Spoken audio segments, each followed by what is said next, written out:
सभी को praise the Lord, मेरी ओर से जय मसीह की। आज हम कुछ वचनों को देख के हम सीखेंगे कि आज बहुत सारे ऐसे जवान होंगे कि कई एक्साइटेड भी होंगे हम अपने लाइफ पार्टनर के लिए, किस तरह के व्यक्ति से शादी करना चाहिए। आज वो ये मसीहों के लिए जो प्रभु में है उनके लिए है ये वचन, कि आज या नए नए में जो है उनके लिए है कि हमें किस तरह का वर ढूंढना चाहिए या किस तरह के पुरुषों से, मतलब किस तरह के लोगों से हमें विवाह करना चाहिए, उस विषय में है कि हम किस तरह का लाइफ पार्टनर चुने, उसके बारे में है। तो हम जल्दी से मैं निकालना चाहूंगी भजन संगीता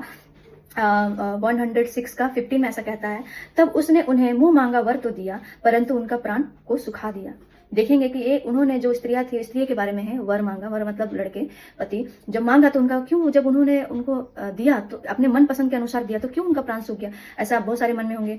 तो प्राण सूखने का मतलब है शायद उन लोग के बीच में अंडरस्टैंडिंग नहीं अच्छी होंगी, उन दोनों के बीच में झगड़ा बहुत होता होगा,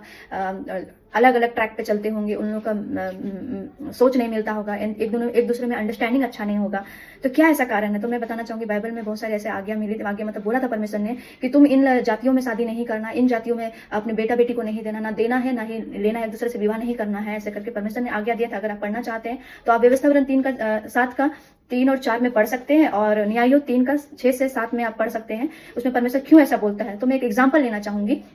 कि क्यों वो बोलता है कि तुम मत करना उन लोगों से विवाह। तो हम जानते हैं कि सुलेमान दाऊद का बेटा था। परमेश्वर ने उन्हें जो उसने मांगा था वो बोला था, मुझे बुद्धि दीजिए, और वो क्या करता है, परमेश्वर उन्हें देता है बुद्धि। उसके जैसा कोई न्याय करने वाला नहीं रहता है वहां पे, पूरा जगह में वहां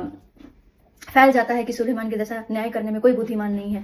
और वो सुलेमान के बारे में हम जानते हैं कि उन्होंने मंदिर बनाया था परमेश्वर के लिए, और अच्छे कामों को किया था, पर परमेश्वर बार बार बोलता था उसको कि तुम जो चीज मुझे पसंद नहीं है वो मत करना, बोल के मत करना। और हम जैसे जानते हैं कि जब उसने शादी किया था वो फिरौन की बेटी थी, और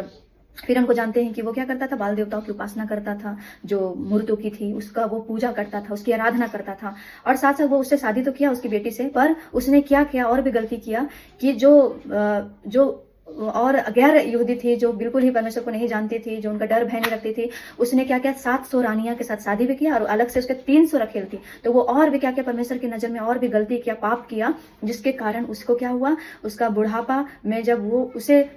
उसका ध्यान परमेश्वर की ओर से हट के क्या हो गया, उनके देवता देवतियों पर लग गया, उनके भगवान के ऊपर, जो जिनके वो देवताओं की उपासना करते थे, जिसे परमेश्वर ने कहा था कि तू मुझे छोड़ किसी को आराधना नहीं करना, मुझे छोड़ किसी को उपासना नहीं करना। पर वो जिस रखेल को रखता है, जिस रानियों को अपने बीवी के तौर पे रखता है, उनका सारा जीवन वो क्या करती है, वो अपने बाल देवताओं के पीछे लगा देती है, उस मूर्तों के पीछे उनके पीछे वो फॉलो करता है, उनका पूरा बुढ़ापा उसी तरह खत्म हो जाता है। और इसी तरह वो क्या करता है, उनका सारा जो काम अच्छा किया हुआ रहता है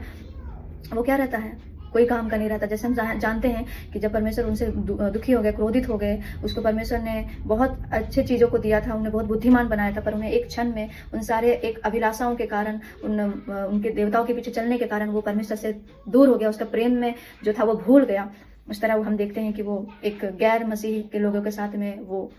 विवाह करके अपना जीवन खत्म कर गया, और हम देखते हैं कि वो कैसे अपना जीवन नाश कर लिया। इस वचन के द्वारा आपको आशीष मिले।